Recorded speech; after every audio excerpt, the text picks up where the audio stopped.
Alright, ayan. Magandang gabi po sa lahat, lalo na sa Pilipinas at sa mga kapwa ko po OFW sa man sulok ng mundo. Mega shoutout po sa inyong lahat. Guys, reaction vlog po, bago lang po kayo sa aking YouTube channel. Huwag po kalimutan mag-subscribe, like, at share.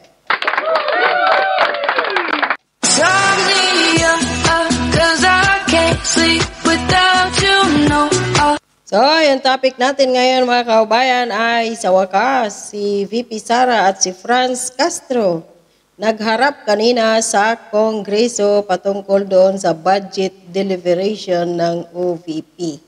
So, matatandaan ninyo mga kaubayan na itong si Franz Castro ay nanghihimok na gustong ipa-impeach si VP Sara. So, kanina nagharap sila, pero yung ending, walang nagawa si Franz Castro, hindi siya nakaporma at sa halip sa kanyang pagyayaw-yaw-yaw dyan sa harapan ng budget deliberation kasamang mga kapwa kongresista, pinatayan ng microphone.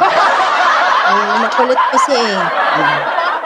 So, ito pakinggan po natin mga kabayan ang balita, no? Patungkol dito. Kung ano yung ganap kanina. Matawa kayo ngayon dahil si Franz Castro at the rest ng mga makamatayan black galit na galit gustong manakit. Dahil hindi sila nakaporma. Yung balita. Ng Kamara ang budget hearing kanina ng Office of the Vice President. Hindi nakaporma ang Makabayan Bloc na nakatakda sanang gisahin si Vice President Sara Duterte sa anilay questionableng paggasta sa 125 million pesos na confidential fund. Nasa frontline ng balitang yan, si Marian Enriquez. Full force na dumating kanina sa budget hearing ng Kamarang mga opisyal ng Office of the Vice President sa pangunguna ni VP Sara Duterte para yan sa hinihingi nilang 2.38 billion pesos na budget para sa 2024. Pero pagkatapos lang ng 15 minutong slide presentation, nagmosyon agad si House Senior Deputy Majority Leader Sandro Marcos para tapusin na ang deliberasyon. In line with the long-standing tradition of giving the Office of the Vice President parliamentary courtesy, I move to terminate the budget of the Office of the Vice President. I object, Madam Chair. Puro na sila, object. Tinapos ka agad, no? 15 minutes lang ang budget deliberation. Tapos, kasi pagkatapos ng side ni VP Sara nagpakita ng kanilang mga nagawa, etc. kung ano dyan. So, approve ka agad. No? So ngayon, tinapos na din ni Congressman Sandro Marcos yung budget deliberation at wala na. So nag-object pa itong mga makakaliwang grupong makamatayan black. Ito nga natin, object.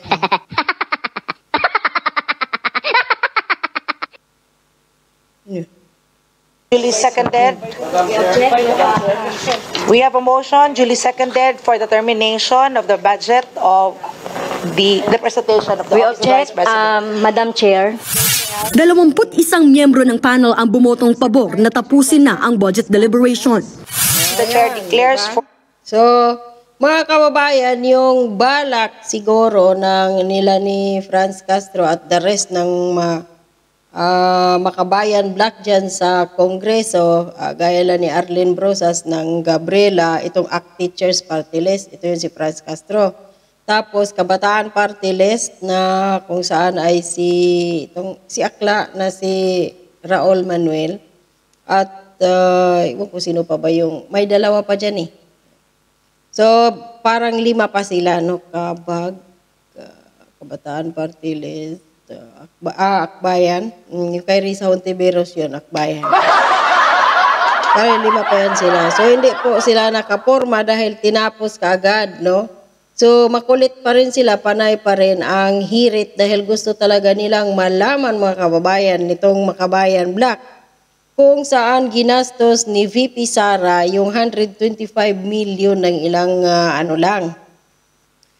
ng ilang araw lang or linggo, no? Kasi itong kanila dito mga kabayan, hindi naman talaga dito pira ang kunwari lang yan sila na pira, ganito dahil pira ng taong bayan. Huwag kayong maniwala dyan dahil bakit?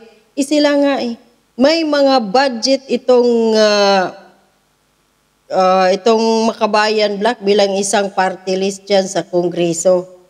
Millions of pesos po din yun, no? 300 million ba siguro or billion pa nga siguro.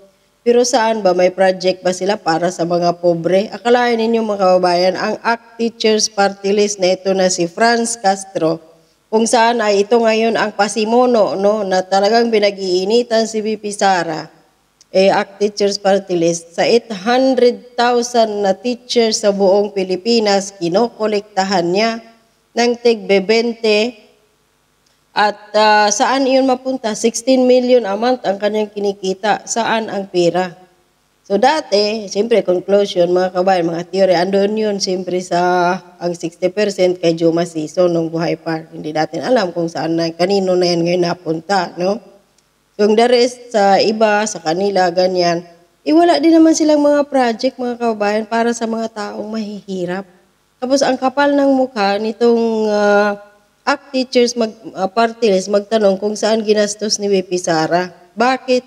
Nais po nila ngayon malaman dahil alam nila na si VP Sara ay ayaw sa makakaliwang grupo. Ika nga, no mercy for criminal, di ba ang sinabi ni VP Sara? At no mercy din para sa mga insurgency. O yun, doon sila ngayon nababahala na itong mga pira ngayon, itong intelligence fund ng OVP, ay ginagamit po ito ngayon sa mga recruitment sa mga universities or kung saan-saan pa ito, no? Ginagamit para talagang mapuksa na po mga kababayan itong grupo ni Juma Sison na sumasa impyerno na po. At siguro pinagpapalo na ni Satanas yung ay, congratulations, Isko Moreno. Ganyan siya dati, diba? Yun lang naman ang kanilang gusto. Nais nilang malaman kung saan ginastos ni VP Sara ang pira dahil para makagawa din po sila ng paraan kung paano nila yon makounter. Pero wais si VP Sara at ang ibang mga kongreso. So dito mga kababayan, siguro na pagtanto ko na kahit paano marami pa rin po, kung marami mga ayaw kay VP Sara sa Congress, marami pa rin pabor kay VP Sara, no? So kapag siguro maghain ng impeachment complaint ito si Franz Castro, ay sa Congress pa lang siguro, hindi na ito uobra, no? Hindi matutuloy, no? Doon pa lang, matsugi na ang kanyang petition for impeachment against VP Sara. So palakpakan. For the motion to terminate the presentation of the budget approved. Pero hindi nagpaawat si ACT Teachers Party List Representative Franz Castro. Madam Chair, may we have a manifestation. Madam Chair, may I manifest, Madam Chair? Madam Chair, we have already suspended, terminated the presentation and the... Point of order, Madam. Ang kulit niya Sinabi ng tinapos na yung presentation, andyan pa rin siya, nangungulit pa rin. Kaya pinatayan po siya dito ng mic.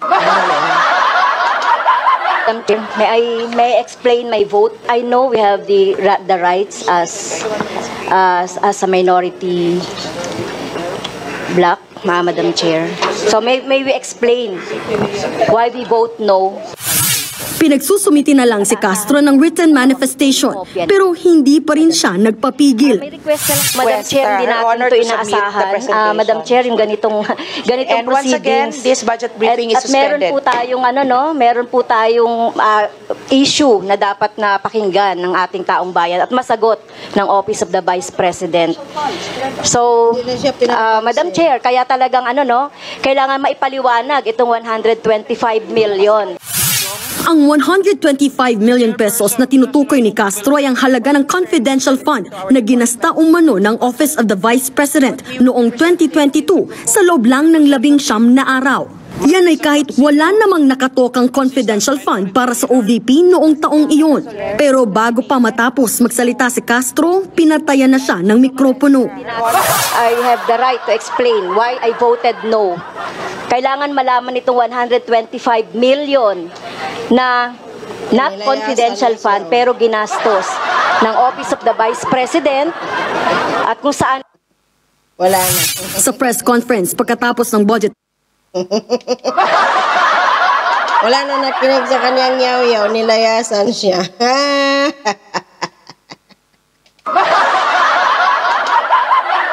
hearing, hindi na itago ng Makabayan Bloc ang pagkadismaya. Kinundena nilang anilay pagratsada sa budget ng OVP. kami ay talagang galit na galit dito sa pangyayaring ito dahil handang-handa kami nandito yung aming itatanong para maliwanagan ng ating taong bayan. Saan ba ginastos itong 125 million na confidential fund na wala naman sa budget ng 2022 Ito na nga yung hindi niya naintindihan, confidential na nga So kailangan pa palang isiwalat. Confidential na nga Budget ng 2022 kasi mga kababayan, dahil sinasabi niyang walang budget. Dahil yung budget na yan for 2022 ay ginawa yan nung 2021 pa lang. Si Leni pa ang Vice Presidente. Hindi siya binigyan ng budget that time kasi nga inaaway-away niya si Tatay Digong, di ba? So, may karapatan po mga kababayan ang presidente na magbigay ng budget sa OVP. At yan siguro yung ginawa ni PBBM kay VP Sara.